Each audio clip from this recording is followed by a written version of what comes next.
99% odamlardagi tushuncha olgani foyda. Olib qolsa, cho'ntagiga tiqib olsa, sepiga bosib olsa, olsa foyda.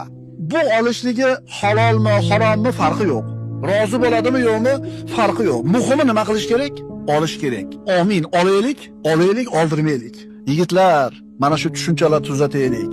Berganingiz sizniki, berganingiz sizniki.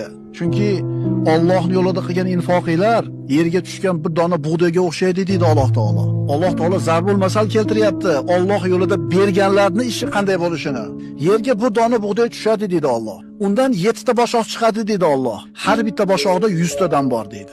Allohning yo'lida qilgan bir so'mingizni 700 so'm qilib qabul qilyapti Alloh. Alloh xohlagan bandasiga yana ko'paytirib beradi deyapti.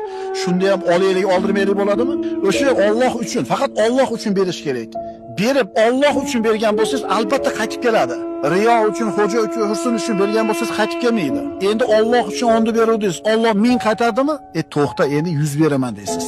Qancha qaytadi? To'xta, gap olishda emas, gap berishda ekan. Faqat Alloh uchun berishda.